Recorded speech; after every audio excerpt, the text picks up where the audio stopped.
in now. So hi there. Welcome to the 25th Gutenberg Times live Q&A. My name is Birgit Pauli-Haack and I'm your host and the publisher of Gutenberg Times. Thank you all for watching and joining us on this short-term notice, kind of 2 days before the event. But today's show, we will discuss a multi-tiered approach on customizing the block editor for clients. Victor Ramirez is here with me, and we will take a look at how he and his team approach it. Um, Thank you, Victor, for taking the time and putting this together and walk us through the process. We do some proper introduction in less than a minute. I have just a few housekeeping notes. As you all know, there's on the right-hand side, or on the bottom of the screen, you see the chat window, and that's where you can post all comments and say hi and where you're coming from or where you're watching from. And then there's another one that says Q&A, and that's when you can put in your question, and I will then, with Victor, kind of answer those. On YouTube, we are also live now, and there's on the right hand side, there's the chat window where you can leave your questions and your comments. So thank you all for watching. Also those that are watching this on the rerun, welcome. So well, but if you make sure that you keep your questions question-like, not so much a blog post, but more a question. And then also keep it family friendly. Even if you disagree, be kind. And that's part of our housekeeping here. Yeah. Well, Victor, you agreed to come to the show and I get an hour with you to talk about your work. But let me introduce you. Victor Ramirez is the lead on product analytics engineer at The Knot WW, and formerly worked at Dow Jones and the Wall Street Journal until about 9 months ago. And he's also a co-organizer for WordCamp New York City, one of my favorite WordCamps, and of the WordPress meetup. He's also the founder of Abstract Agency, doing digital marketing and content strategy for customers. Hi, Victor, how are you? And what's new in your life? Just living through a pandemic like everyone else, and just moved into. I think you and I were just talking before. I moved into a co-working space to kind of get out of the house a little bit. I am isolated though. I'm in my own little 2-desk space, and just moved in. So there's a. I don't know if anyone sees the mess behind me, but yeah, doing that, and interestingly enough, this year, even though it's been a terrible year for the economy, I'm very lucky, still employed, fingers crossed, at the Knot, but also my side business doing WordPress has been busier than ever, just because clients are, looking for ways to streamline content creation, and I've been working a lot with that, so I've been really busy.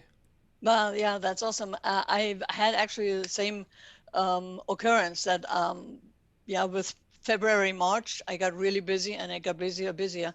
But right now I'm a little bit in the summer ditch a bit, which is actually good for recovering. So I say, hey, hi to Ramona from Colorado. Hi to Rita from Reno. Thanks for saying hi in the chat. Um, so you got my attention when you, Victor, when you tweeted over Labor Day weekend, and I think not only my attention, but somebody else, very quite insightful and succinct, this 4-tiered approach on customizing block editor for clients. And I think it's very helpful for developers, aspiring developers, and also developer designers who are just getting started with WordPress or Gutenberg.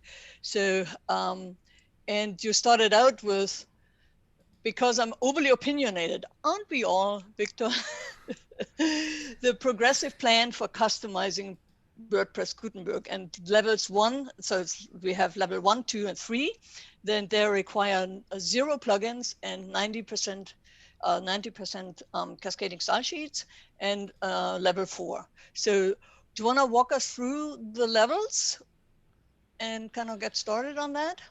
Hi, Andre. Yeah, yeah. So it's interesting. So my girlfriend and my coworkers have been telling me to begin to document the stuff that we're doing, because one of the things that I've gotten really, and I think it's just from being involved in the meetup and the WordCamp, and as like a quick FYI, like every time a speaker flakes, and I don't mean flakes, like things happen, people get busy, people can't make a call, and so I will step in as the speaker, and so the challenge to me is then to have to write something quickly. And what I do is I'm at my day job, not just at the Knot doing analytics, but also my day job, my side business doing WordPress. Most of the work I do is educating my developers and educating my clients about how we use WordPress, right? And so what I had to begin to do was and so I guess like my one teammate, she calls them Victorisms, and they're things that where I compartmentalize ideas to be in very kind of digestible steps that not only allow us to communicate to the client, but to communicate to the developers and communicate to the larger groups. So for example, and this comes from the concept, like when I was at Dow Jones, it took us like 2 months to get a local environment set up. And I said, guys, it should take like 1 day. Why does it take a student can set up TensorFlow in a weekend? TensorFlow is a machine learning algorithm from Google, and it takes us 2 months to set up a local environment for a WordPress website. And so now I kind of keep that in my mind when I work with clients and I work with developers. So we recently hired some developers from offshore. One developer is based in Vietnam, one's based in Brazil, and then I work with a developer in Croatia. And, every developer has their own approach. And so what I wanted to do was try to have a uniform approach, but two, I wanted to hire from less, from different talent pools. So one of the things, when I hired the person that I hired from Vietnam, he's like, 23, just graduated college with 2 kids. So he's a very busy guy. And, the other person, this young woman in Brazil, she, is mainly a Vue developer, not a WordPress developer, but she knows WordPress enough. And so by doing this kind of leveled framework of where I'm like, hey guys, like they immediately would go, yeah, no, I'm going to go away for 4 weeks and do all this the way I do it and research things. Now that could lead to like a nightmare because like some people might use ACF for fields, someone might use MetaBox for fields, someone might roll their own fields, and again, think about like all the things that are involved in a basic WordPress project, right? Whereas I said, hey, like I don't want you to go away for four weeks because by the time that happens, WordPress could change completely. Gutenberg could change. Let's work incrementally. What could we do in a week, right? What could we do in 2 weeks, right? And so when I had a developer, the developer from Vietnam, when I tested him before being hired, I gave him an HTML template to edit. And he edited the HTML template and knew how to use like gulp and sass and because of that, he was more able to get to what I would say like the level 2 or level 3 of my tweets better than some WordPress developers, because a lot of WordPress developers are so focused on PHP. They're still using like PHP. Most WordPress plugins and tutorials are still using PHP 5, right? Like you can cut and paste from PHP 5.6. And so what I tried to do was say like, hey, like let's break this down where it's just, what can I do? What can I have a low level developer from Vietnam, Brazil, who's just starting out do in 3 steps? And so the first 3 levels, like I can hand them a handbook, walk away, and 1 week later they've completed it. So the level 1 is kind of has 3 things on it, right? One Right. is style the editor and the core blocks to match the client theme. And then disable the custom colors and the fonts to keep the client on brand. And then disable all core blocks that your client doesn't need per post type. And too many options are confusing. And I totally agree with that. So style the editor and core blocks to match the client theme. What are the tools that your developer you suggest your developers? So you linked a page or a website, an article by Rich Tabor saying how to add WordPress theme styles to Gutenberg. And I'm going to share this in the that link. Yeah. Yeah, and if you want, what I could do also is share my screen about like Right. I brought up so at WordCamp Phoenix I did a talk about Gutenberg, and the joke was that you don't even need to know React or JavaScript to do half the things that we're doing here. So this is my this is the, and by the way, after the call or after this Zoom or YouTube or whatever we're calling it these days, and this is a repository. It's public. It's on my my GitHub username is Victorious. It's WCPHX 2020. Shout out to WordCamp Phoenix. That was a really fun time. They had laser tag. Um, and so, basic WordPress. So if you see, the first step was style the editor and the core blocks to match the client theme. And so what I did was I would say to them, hey, look, like the first thing I set up, and I even have it on my own personal site to show you guys, I have them set up Richard Tabor's block unit test. And so that is not actually available in the WordPress repository anymore, but Richard Tabor's project was acquired by GoDaddy, and he was acqui-hired, but the plugin is still available on the GoDaddy repository. And so the first thing my developers do is they go and install the block unit test. And what the block unit test does is creates every single available version of every single core block in the system, and creates like a mega page. And then what we do is if the client already has brand styles, then we just match the brand styles to this. So for example, this is like heading 1, 2, 3 through 6, right? And we will then say to the client, do you have any alternate styles? And what we will do is then we will add an, and this is like in the level 2, I'll talk about that. But we say like, hey, like, do you have an H1 through 6? And it's kind of funny. A lot of the times clients won't have these styled. And this is one of the most frustrating things about WordPress. A lot of the times when agencies sell a theme, they sell an incomplete theme. They sell a theme that only designs what the client sees. Whereas with this block unit test, we're designing everything the client could potentially see in the future. And so we have the designer go and style these on the front end. And on the back end as well, so that not only when the user or the site owner is interacting with the blocks, they are interacting with it, in the way that that the user would. And so we expect the same thing from like our developers, and it's a challenge to them. So in level 1, again, like they're going in. Let me just jump into this site to show you how the block unit test actually works. Mm-hmm. Yeah, that's cool. And so when that loads, so the block, like I said, from Richard Tabor, the block unit tests, and that plugin goes and creates a page. And that page I have here called like block unit test. And the other thing too is we say to the developer, because a lot of times developers will just go and style the front end, and they go, well, because so many developers I found are used to the WordPress backend just being ugly and not looking nice. And so what I said, no, look, like this has to work this way, and the client should be able to, and so that's the level 1, right? Just go and style all the things that are available in the core blocks. The level 2 is disable custom colors and fonts. And this isn't on my site, but I can just let you know why this is a problem. So you give this client this beautiful H1, it matches their branding exactly. And then the client goes and instead of going to H6 to make it smaller, they go and we did disable this. We remove the default font picker, so they can't go and pick the font size for these. And the reason we do that is we don't want the client to go and highlight this and then go make this font size 35, and all of a sudden, like now they're not using the H1 in the way that was meant. They're going to take an H6 and resize it, right? The other thing is, we usually disable custom colors, but we import the client colors. You can do a color palette for the client and have all their colors there, and then remove the custom color, because in reality, they're just going to go and do something silly, like put like a black font on a dark blue background and make it unreadable. And so we restrict that. And then in that same thing, we go and disable core blocks. And this is actually, this is kind of a nightmare. I have these things like there's the affiliates image, like that's for my site, and I'm a WordPress user, so like I know what needs to be there, right? Like layout elements. But one of the things we found is that clients, the column system is just not, and this is on any, it's not even just like, it is not the system, because Beaver Builder, Elementor, they've kind of been working on columns for like 4 years.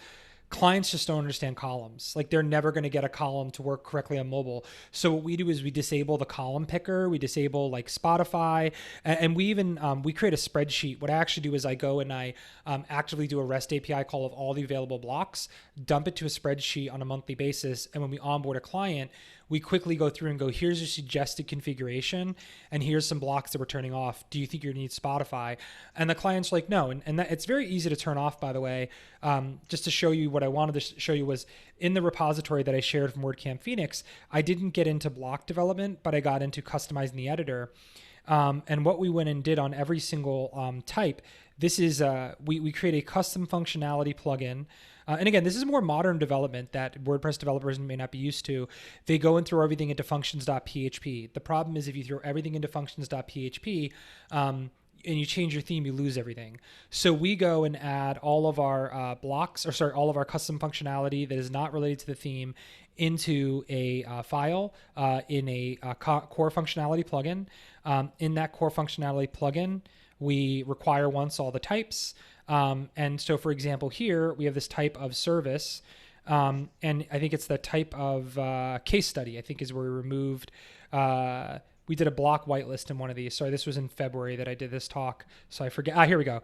So in this February talk, all we do is run this big function. And I know like I normally don't like commented code left in a PR, but we leave this here so the client can just go and say, client goes, oh, I want gallery back. Okay, we comment it back on. Okay, we want this back. Oh, we turn it back on. And in each CPT file, we just have this big directory of the available blocks. And so for this promotion, right, we limited it to only paragraphs, images, and headings for this CPT. And the other thing I do, just so if anyone after... custom post type. Custom post type. Correct. Sorry. Thank you for that. I forget that we're outside the WordPress, we get in our little bubble.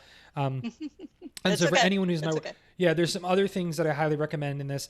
Always document your functions. So we document the function of what it does, restricts blocks for promotions post type, put a link. So you can do @link. And again, if you borrow this repo, I put a hot link to every single function, and you can command click it in VS Code or PHP Storm. And that way, when instead of my developers coming and go, how'd you do that? I literally link to every single thing because I'm not that smart and it makes it easier. So we're documenting in the code where the developers then we go and hack and borrow from our own code. So that's level one. And that's like, that was a lot, but yeah, so it's like those little things all of a sudden, cleaning up the client theme so it looks exactly how they want it, removing certain functionality so they can't make it look the way they don't want it because you don't want a phone call when the client goes, all my text is blue when I'm green, and then disable the blocks they don't need, and then already the editor is like much cleaner. Yeah, so there are, I think, two functions.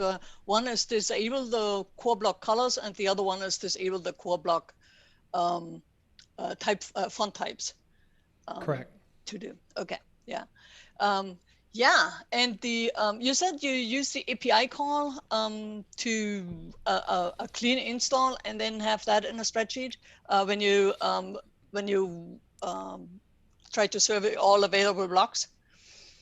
Yeah. So let me actually bring up my in my other window. I have it. Let me. I'm just looking for it because we've done so many client projects recently with this. But it is called 03. And it is structure. So 1 second here. I'm actually going to show you one of the spreadsheets that we do this with. And it's called, I'm in another window. Here we go. So when we go and plan out the CMS, and this is something we're doing now for clients, and I'll show you guys in the window. We go and we don't even work in the CMS with the client because the client, they start to get blind. They go and see all these things in CMS. So we work in spreadsheets and, this client, so for example, like they had like, their dashboard had all this garbage in there. And so we were like, hey, we're going to go and make it so all these are hidden and like, sliders, etc. And then we go and get the types. And then finally what I do is I hit the REST API, and the REST API gives you all the available blocks. It can print out all the blocks. And so what we do, and we just shoot it into a spreadsheet, and we go and, if you recognize, let me zoom in a little bit here.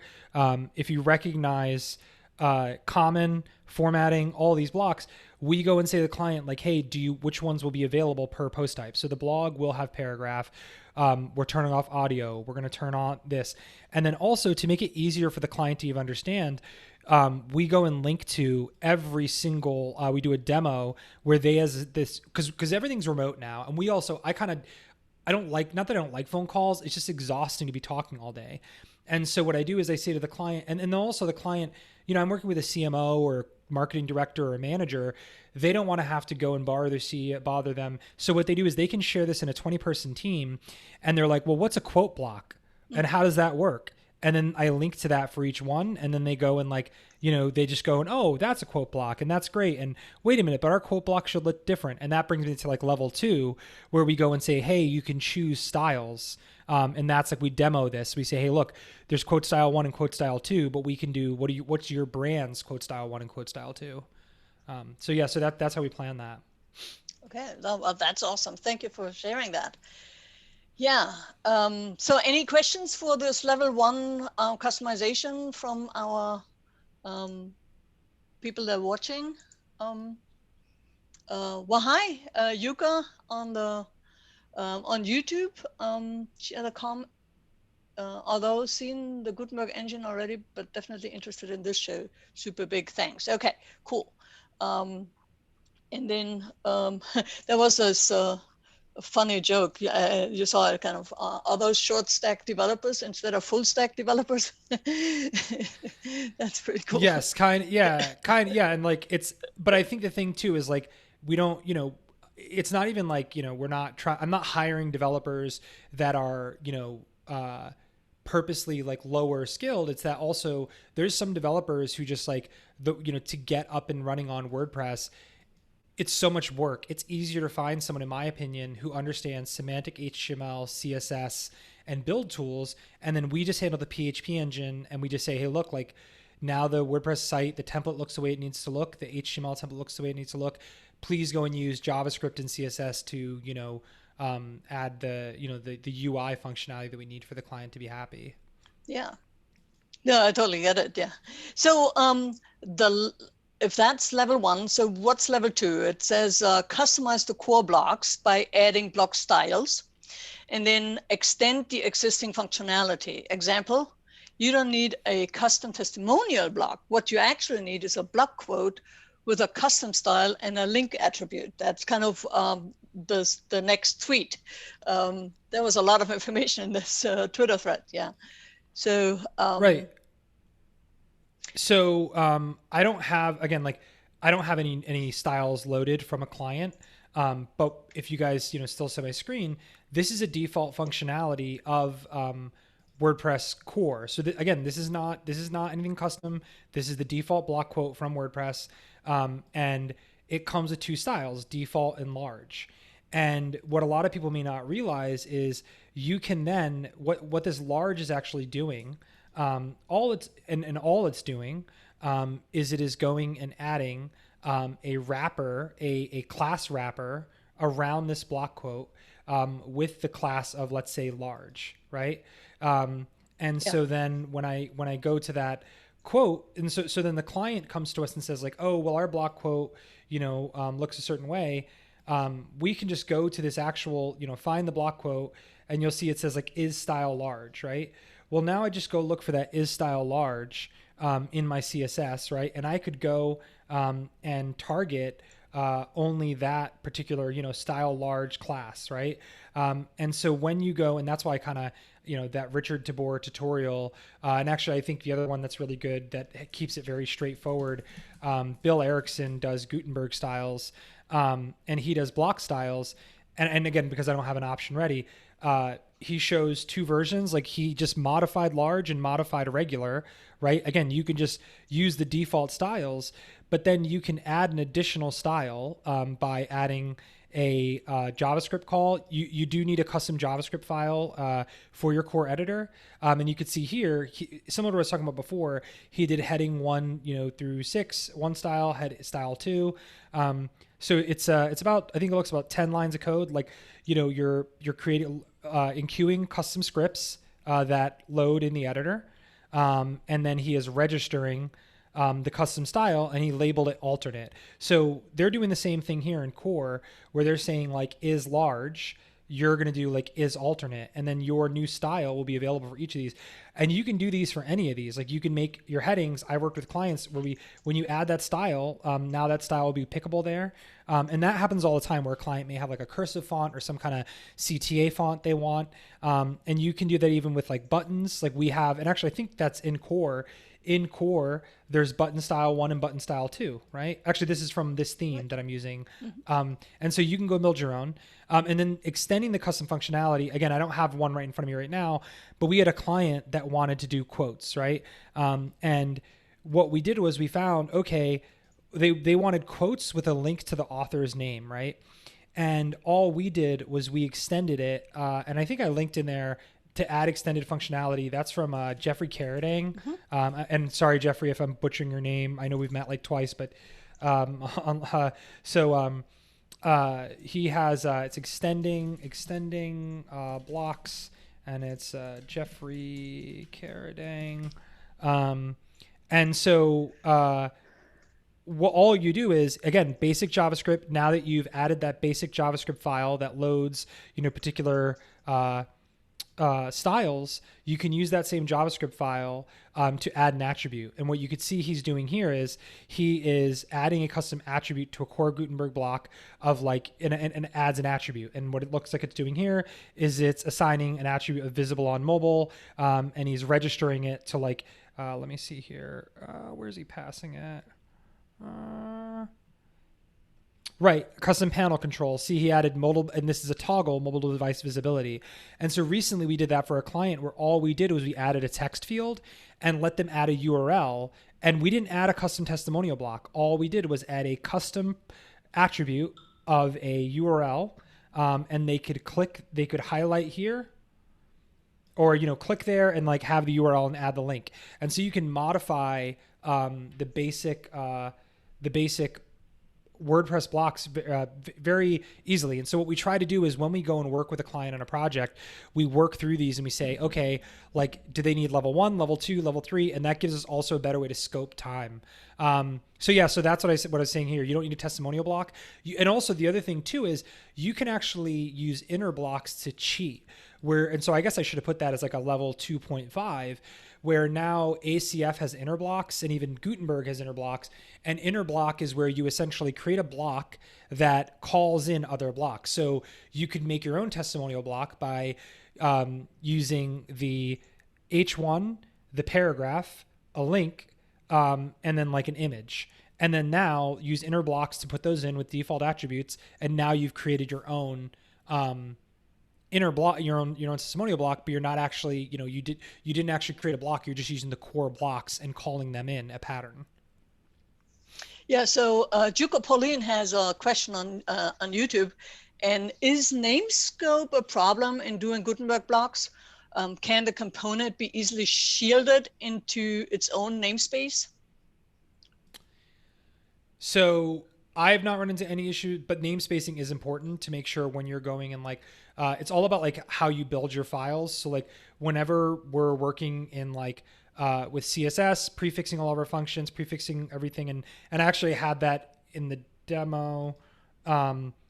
We're building out currently where like all of our CSS, all of our JavaScript is modularized, where it is all namespaced. And so by default, ES6, and if you guys can see my screen, we go through all of our code and we make sure to namespace this. And sorry, I just pulled this down. I have a developer working on it. But yeah, so for all of that, you will run into namespace issues if you don't properly prefix namespace and work with your code. So that is one of the things that gets frustrating for developers. But that's why I recommend, again, like starting with like level 1 and 2, like you really shouldn't run into those issues as long as you're using the core blocks and you're, again, like prefixing your functions, making sure to namespace things and import properly. But yeah, that will be an issue if you go to scale and you don't plan for those things. I'm just making a little pause here to make sure that people who have questions can kind of be more targeted on and not have to wait till later. If you have questions about the adding custom block styles as well as extending core blocks. Now is a good time. Of course, we can do the Q&A later, but just to get the first questions out of the way. And then, yeah, then one more thing on my screen, you Yeah, might see there's this guy Igor Benick, who's Bennett. Yeah. really, yeah, Bennett. Sorry, I'm gonna butcher his name. Yeah, so butchering names today, but yeah, so he writes great stuff, and he actually wrote this a while back. If you look at this article, he talks about inner blocks, but the thing I think that he did was he showed how CoBlocks, which is owned by Richard Tabor, went and used the accordion block, and the accordion block is using inner blocks. They didn't really go and write their own block. They just used the core blocks to, to create a block called accordion that uses inner blocks. Yeah, I'm glad that you mentioned that. That is actually one of the most clicked links on one of our resource pages from the Gutenberg Times. It's the enable inner blocks for Gutenberg. It's kind of interesting, yeah. Yeah, okay. So we have that. I'm looking around the space and I don't see any questions right now. Oh, good. That yeah, Yuka Pauline says good tip on naming. All right, we are at level 3. Build Gutenberg block patterns by grouping together core blocks and styling with CSS. Pro tip, also disable columns. That's what you mentioned before. Nobody gets that right. The Gutenberg block patterns is just new in WordPress 5.5, but it was around the Gutenberg plugin for quite a while. And we have another link to Rich Tabor, how to build block patterns for the WordPress editor. Right. And so the way that I came into that, I didn't even know it was called block patterns because I'd not been really following the block pattern, I guess, build out. So I left Dow Jones in January and I'd not really been involved, kind of like tracking the active development of Gutenberg. But I did go, and what I was doing was we were using StudioPress Genesis. And a couple of things I actually kind of don't like about StudioPress Genesis. I want to give a warning because sometimes I feel like some people may go and purchase something because I recommend it and then get mad because I didn't warn them about something. One of the things I don't like about Genesis is it goes and it changes default functionality. Like I'm very opinionated in the sense that everything you do should be as close to core as possible because you're doing your clients and your users a disservice. So for example, if I want to change the layout of this to full width sidebar, in default WordPress, you would go to page attributes and choose the side, choose this. This should say like sidebar left, sidebar right, but Genesis does this thing where it does layout. We actually kill this, get rid of this whole custom sidebar and move all the settings back over here via custom attributes. And again, like they had that, it wasn't, again, they may be doing it for a particular reason. Yeah. We did it, we moved it over. And now we're moving back to patterns because before Atomic Blocks and Genesis, before patterns was out, they had this thing called layouts.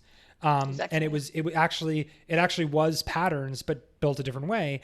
And so we would go and it wasn't really well documented, but Atomic Blocks had in their GitHub repository, you could go and make your own patterns. And so these are patterns. Like, so if you see the way I'm doing this now, if I want to go and like add something here on this page, instead of going out a block, and by the way, in the new WordPress in 5.5, which I don't have active right here now, you would go and like, instead of just adding a block, these patterns would show up next to your blocks as well. And you can add a preview of each one, right? And the layout picker, the way it works from Genesis or Atomic, is if I go and pick a layout, and then I go and pick this and I click it, it goes and adds the layout. And like, what do you know? 3 columns, right? And I've disabled, again, like not in this instance, but they went and added in this like layout, they went and added like columns, they added column gaps. So this whole pattern has its own controls, had its own functionality. And so now, it's really restricting the user, but it's restricting the user in a good way. Like if you remember, I said, remove columns. Now it's easier because like there's so many times where a client will say like, oh, I want to add 2 columns, but then they go and like, I had a client who was they kept making columns and trying to put the media text block If anyone's not familiar, the media text is like a hero type image, but they kept trying to put the media text block into 4 columns and then getting annoyed that it looked terrible on mobile, but they didn't understand padding. They didn't understand all these things. So what we did was we by getting rid of columns and restricting to layouts, they couldn't just go and add other blocks, in other places. Like if you see here, actually, I can't go and add other blocks into this layout. And so by restricting that, you're taking away control for the client, but you're also giving high value ads where you're saying to the client, like, hey, just give me all of the available patterns or all the things you use, and I will go and add these for you. And so now some clients, I hear marketers and people that use Beaver Builder screaming. But what I do is I will go and create a custom post type of promotions and restrict the page builder to only promotions of a custom post type. That way, when the user logs in, they can only ruin those pages, and then they can fight with the designer on how to get that. But for the primary users, we use this. And so that's what I like to do there. And then so that's kind of it, really. They're simple. You can build these blocks, and then similar to Richard Tabor's tutorial, once I build out a group of blocks, I can just take that group and then export it and turn it into a pattern. Yeah, and that's what Rich is showing. I also shared a link to the Gutenberg Times WordPress block pattern resource list, which is actually covering the whole aspect of it, not only how you use them, but also there are plugins available that you can install as a site owner on your site, and then create with the core blocks your pattern, so to speak, and then save it to the pattern, and it will show up as a pattern in your inserter. Those are quite nice. And there's some other cool links in there. Also, I found 3 themes that do block patterns quite well.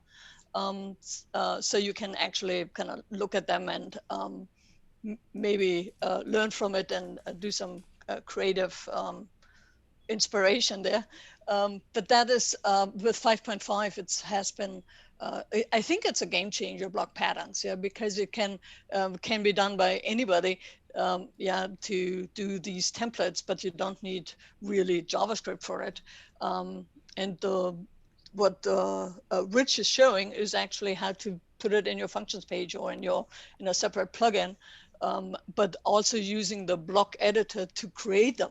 You can style them and everything. So it's really interesting I would suggest it to any designer and developer to learn more about block patterns, because it helps you so much with the Gutenberg and making really good with the clients. All right. But we, as you said in your tweet, we still have not created a single custom block, installed any plugins, or added any dependencies, right? So now we come to level 4, or do we have questions before we go to level 4? No question here. Nope. Yeah, go ahead. Okay, cool. So on the level 4, and again, there was actually someone that commented on the tweet, or the tweet storm, I guess, that I did. And they said I don't agree about ACF. And I'll be honest, I actually, when I was at Dow Jones, I kind of began to not like advanced custom fields. But the other thing was and I think a lot of developers make this mistake, that you are in the WordPress developer bubble. Because what happens is you end up thinking oh yeah, man, it's just easy to maintain a block, right? And it's if it was so easy to maintain code, I mean, look at it. What is it? Space Jam? Has anyone ever seen that, by the way? The Space Jam website, the Michael Jordan cartoon movie. The website's still standing. I think 20 years later. 20 years later, this site is still standing, right? But if we were to go and look at the source code, it is just plain HTML. There's nothing in here. There's no scripts. There's nothing. I think there's a script for a policy update warning, and that's it. There's a tracker, Whereas modern development, there's so many different changes, so many things going on. And, when you're doing yourself, in my opinion, a disservice you can't be mad at a client who pays you $10,000 for a website, and then when when a block breaks, they call you 3 months later to fix it, and you're like, oh, that will be another $500, right? Yeah. Because now you're like charging them 5%, and they they're abstracted from that mentally, meaning where they are like, and the reason I bring that up too is like, I would always say at Dow Jones, and I even say at the Knot, like we're competing with Domino's. And the reason is that like the user experience, when you go and order a Domino's pizza, there's a pizza tracker, and you can watch from the minute the person puts the pizza in the oven to the minute the person delivers the pizza. And for $10, that's the user experience they get. People don't realize there's a 500-person development team at Domino's who's like building their infrastructure systems. But to the user, they're like, why does my $10 pizza have a better user experience than my $10,000 website, right?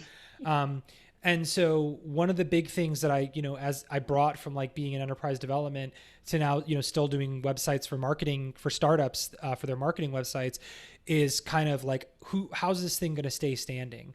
And so ACF it doesn't have like inline. The one thing that drove me nuts, it didn't have inline editing, right? Like you're essentially just putting fields inside of the Gutenberg editor. But the one thing that it does do is it handles the dependencies. Your client only has to worry about updating advanced custom fields. They don't have to worry about updating Lodash, updating Babel, updating Webpack, updating all these JavaScript technologies, right? And so ACF is really beneficial for that. Now, of course, if you're dealing with an enterprise client where you're on an annual retainer and they have development hours, go for it, build custom blocks, right? But when, like I said, if you don't have a client and a retainer and they're not doing a maintenance plan, you're putting yourself in for a world of trouble by not using advanced custom fields. And the other thing too, especially now when Gutenberg is still so volatile, changing APIs left and right and CSS and all that. Yeah. So right. Yeah. And JavaScript in the web in general is getting volatile with core web vitals now, like the way that we track speed, everything's changing. Mm-hmm. So, but the beauty of advanced custom fields is that, and actually I can even show you, let me see if I have a demo available. Mm-hmm. So this is, let me see if this still works. Give me 1 second.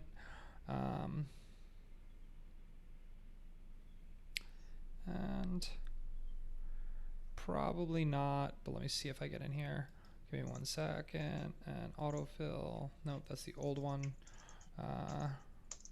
Other pro tip, use a password manager always. Yeah. And so so I shared in the chat window the link to the documentation for ACF's guide how to do blocks, just so people can then study for themselves later on. Yeah. And so this is like one of my favorite examples of what we do now for clients. So this is like full circle WordPress 101. Okay. This is actually, this is what I spoke about at WordCamp Phoenix. And if you go and borrow that repo, it's what I built in here. So the number one thing that drives me nuts about most WordPress build outs is you will see here that notice it says search, that should say search testimonials, but even like Modern Tribe Events Calendar Pro, when you go and hit view or whatever, it will say when you hit add a new testimonial or you publish a testimonial or publish an event, it will say view post. That drives me crazy. It's not a post, it's an event. And again, remember, get out of your WordPress bubble. Outside of the WordPress bubble, that is very confusing because you know that an event is a custom post type because you're in the bubble. Outside the bubble, they don't know that. And so the other thing is that on most people, when they go and create CPTs, they leave this button up here that says view posts, view testimonials. Well, this testimonial is headless, meaning where we don't even allow, there's no render. And so what people don't realize you can do, and I did this at WordCamp Phoenix, is you can go to the type of testimonial, and I did this here. I went and disabled, I changed all the labels, right, to match exactly what it is, just insert testimonial, view testimonial, filter testimonials, et cetera, et cetera. I go and I leave the title, by the way. It drives me nuts when people change the default title to an ACF field. There's so much rich functionality that the default title field does. You're creating work for yourself. Don't do it. So I changed that. Then we go and do this kind of work. And again, it's documented here at SitePoint where we go and like, it says testimonial updated, testimonial created. And if there is no front forward facing publicly queryable link, it will not say view update. It will just say updated. It won't say like view updated testimonial. So why does this all matter? The reason this is great is now we actually have this set up where there's a front end submission form where the client via Gravity Forms can send it to the user. They go and fill out the form with their testimonial. When the testimonial, and then they see it as a draft, the client goes into this testimonial and then publishes it, right? And if you see here, just standard ACF, they can go and see here, it gets categorized, the testimonials, the user image, and then the program type. And the reason I'm showing you CPT when I'm talking about blocks, or ACF and blocks, is now this user can go and simply add this testimonial wherever they want. And the way that we've written these, let me just go here. The way that we've written these blocks is, if the testimonial that they chose has been deleted, it will fall back to the most recent testimonial, right? So that way, if a client forgets to put a testimonial, and so I can go here. And the other thing we did was we put the site's keywords into each custom block. So if you see here, this is ACF, ACF, ACF. So they have SAI testimonials. And then by default, it lists all the testimonials, but they can go pick one. They can select the testimonials. And so a lot of the stuff that I see people doing with custom blocks, it's the client doesn't want a custom block. All they want to be able to do is get the content into here. Now, an example of that is you go and get a tool like I was using, in my younger days when I was in WordPress, right, 8 years ago, I would go and reach for a plugin. I would go and say, okay, they want testimonials. What's the best testimonials plugin? Tick, tick, tick. Okay, what's the best, whatever. And then there was a great plugin called, I think it was called like great testimonial. So there was a great testimonial plugin. But the user would have to go and create a testimonial view, then take that testimonial shortcode and paste it where they wanted it. Then they would have to go and add the testimonials in the testimonials section. And that was actually good. So you're sending the user all these places. Now think about this. The people who maintain this site, they don't have to actually go and create testimonials. They're submitted to a page. They go and get an alert when there's a new testimonial via Gravity Forms that needs to be approved. They approve it. And then the people creating the content can just go and grab the testimonials and add them where they want them, swap them out, select the testimonials here. They can even go by taxonomy. And so now I've made this, and there's nothing to change. There's nothing here. Like, they can't really break it because they're not actually choosing the testimonials. Now, some people might say, well, why not just make a testimonial block they can fill in, right? Well, you're assuming that like someone wants to go and, change the testimonials on like 50 different pages, right? What I'm doing here is I'm giving them, hey, you never have to touch this page again, because it's using like, a CPT and it's querying those. And so that even means like when we've done outside of this, I've done logo sliders. I've done, logo arrays where like people show off their favorite clients. And all they have to do is, and even bigger, and this is like, I guess kind of like, I don't want to jump off of Gutenberg. You can use something like WP all import. And there's other ones too that synchronize via CSV. And we have clients where they have sites with like thousands of posts. They don't actually go into WordPress. They edit the events via CSV in a Google Sheet. And then the Google Sheet is dynamically being pulled into blocks. And then people can go and style or do whatever they want to do and add different things to the pages, but the events are automatically pulled into the CPTs and no one can even actually edit the custom types. So that's why I love, again, like I went on a little diatribe there, but that's why I love ACF4 blocks for CPTs. Yeah. Very interesting. Yeah. Good. And then you shared, so you shared the post with ACF, how to grid custom blocks, but you still, so it's without code on that side, but you still need to template the block on how it's rendered. Right. So that would require, and so to show you kind of, let me bring it up, SAI. So this is the code base. It's not public, sorry. And I probably should make an open source version of like a full theme that we did. Again, we do everything in the functions file. So the types and taxonomies are in the functions file, but because of the plugin, correct. The plugin function file. But then for the theme, we do put all of the in the lib, all of the blocks, which are actually under.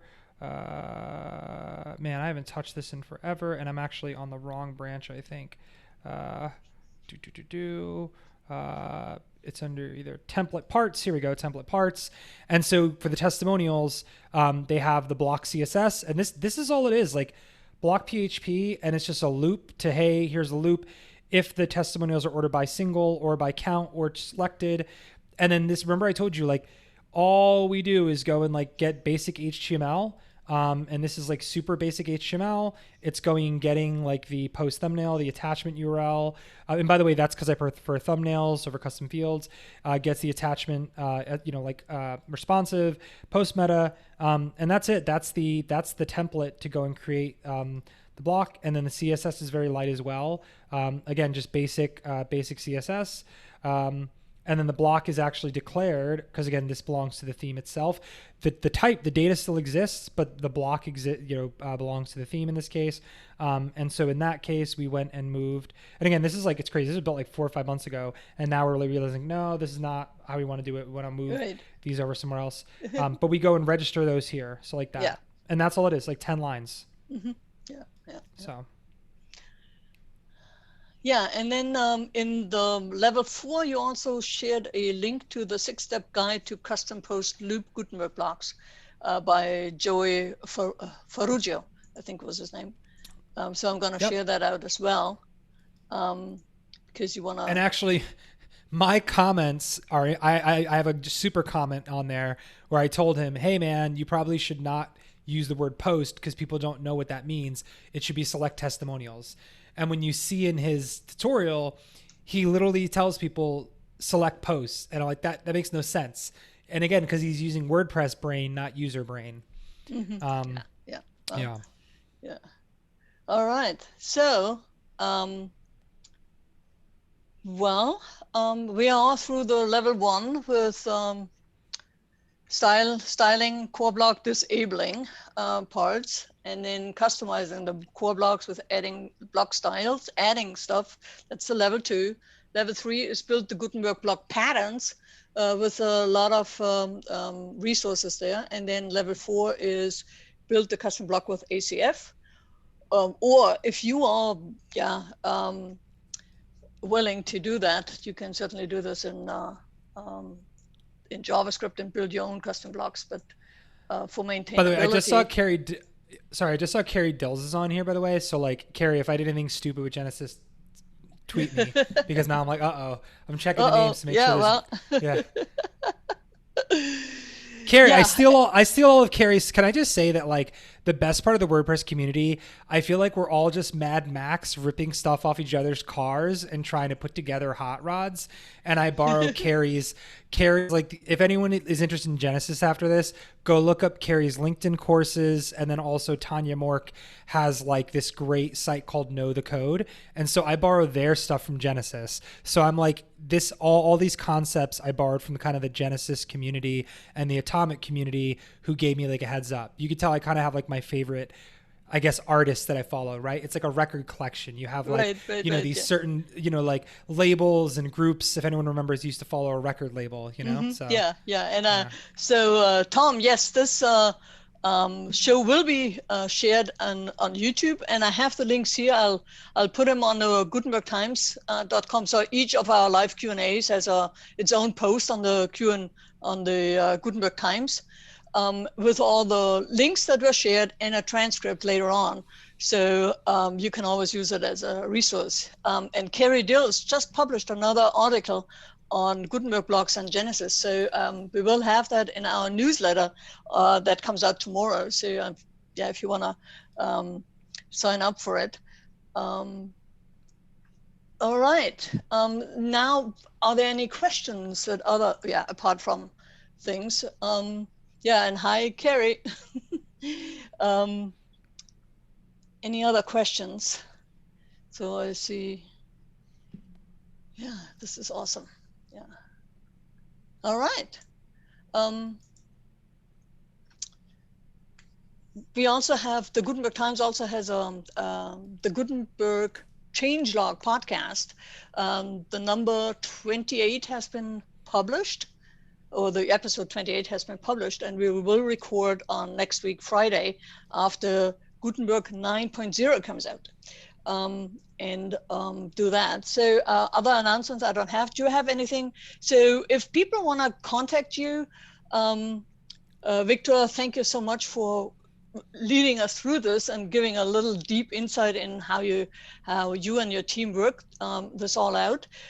Is there a place, how can they reach you, and how, if you have anything else that you want to have last words, so to speak?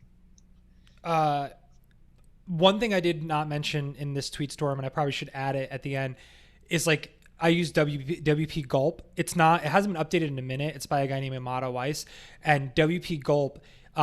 There's a comment in there. I think Carrie and I actually upvoted the comment, and the guy has how to, there's a guy who made a PR, and it's how to split your code between, like, so you can write one file for your fonts and it will automatically split it between the editor and the front end. Same thing with JavaScript, same thing. So you're not having like one giant, 20,000 line front end code item. You can split your code by, and I even now have it where I split code by CPT, split code by the editor. Like if we have a really large set of data for a front end component. And so I highly recommend that. And then if you want to, talk to me, just talk to me on Twitter is probably the best space that way, just because like, DMs, like there's just so much spam out there. And that way too, like on Twitter, like it makes it, I can share answers with everybody. So, check it out on there. That's the best. And, or even we have a meetup this, shout out to WordPress NYC. We have a meetup this Tuesday. Luckily I'm not speaking this week, but someone will be speaking about unit testing. And we are 100% virtual. So just go to meetup or just Google meetup WPNYC. And also more of my talks are on WPNYC.org. We record all of those. Or you can check me out on WordPress TV.